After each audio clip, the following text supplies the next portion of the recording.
কাটিয়াঞ্চলিক ছাত্ৰ সন্থা জিন্দাবাদ জিন্দাবাদ জিন্দাবাদ কাটিয়াঞ্চলিক ছাত্ৰ সন্থা জিন্দাবাদ জিন্দাবাদ জিন্দাবাদ ছাত্ৰ আজিৰ ৰাজপথত মুখ্যমন্ত্ৰীৰ কাম নাই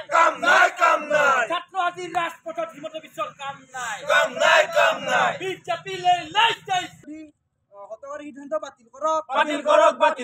হতকাৰী সিদ্ধান্ত বাতিল কৰক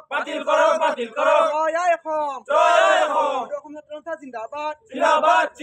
কাটিয়াঞ্চলিক ছাত্ৰ সন্থা জিন্দাবাদ হিমন্ত বিশ্ব go back জয় অসম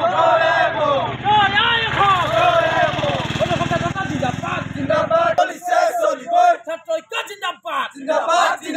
ছাত্ৰ ঐক্য জিন্দাবাদ অসম ছাত্ৰ সন্থা জিন্দাবাদ অসম ছাত্ৰ সন্থা জিন্দাবাদ ছাত্ৰ সন্থা জাগিছে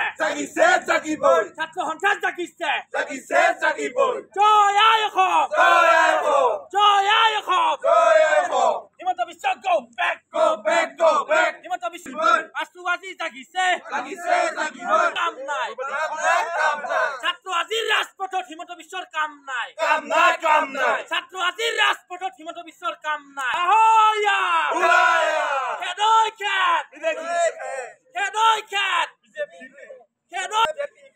বিজেপি go back ছাত্ৰ আজিৰ ৰাজপথত মুখ্যমন্ত্ৰীৰ কাম নাই ছাত্ৰ আজিৰ ৰাজপথত হিমন্ত বিশ্বৰ কাম নাই বিজেপি বিজেপি মাধ্যম বিৰোধী হতকাৰী সিদ্ধান্ত বাতিল কৰক হতকাৰী সিদ্ধান্ত বাতিল কৰক জয় অসম অসম ছাত্ৰ সন্থা জিন্দাবাদ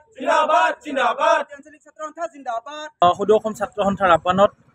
কাটি আঞ্চলিক ছাত্ৰ সন্থাৰ উদ্যোগত আমি কাটি আঞ্চলিক ছাত্ৰ সন্থাৰ মুখ্য কাৰ্যালয়ৰ সন্মুখত শেহতীয়াকৈ অসম চৰকাৰে যি মাধ্যম বিৰোধী সিদ্ধান্ত গ্ৰহণ কৰিছে তাৰ প্ৰতিবাদত আমি আজি যিখন মাধ্যম বিৰোধী সিদ্ধান্তৰ প্ৰতিলিপি সেই প্ৰতিলিপি আমি দা কাৰ্যসূচী হাতত লৈছোঁ। ইয়াৰ জৰিয়তে আমি অসম চৰকাৰ অসমৰ সন্মানীয় যিগৰাকী অকৰ্মান্য মুখ্যমন্ত্ৰী ডক্টৰ হিমন্ত বিশ্ব শৰ্মা আৰু যিগৰাকী শিক্ষামন্ত্ৰী ৰনোজ পেগু তেওঁলোকক আমি স্পষ্টভাৱে ছাত্ৰ সন্থাই সকীয়াই দিব খোজোঁ যে যদি আহি থকা দিনত অসম চৰকাৰে যি ষষ্ঠ শ্ৰেণী আৰু সপ্তম শ্ৰেণীৰ যি ইংৰাজী বিজ্ঞান আৰু গণিত বিষয়ত যি ইংৰাজী মাধ্যমৰ পোষকতা কৰিছে এই সিদ্ধান্ত অতি শীঘ্ৰে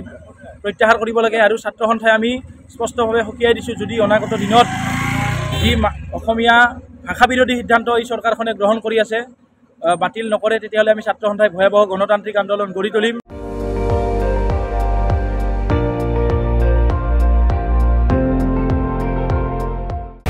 আপুনি চাই আছে ND24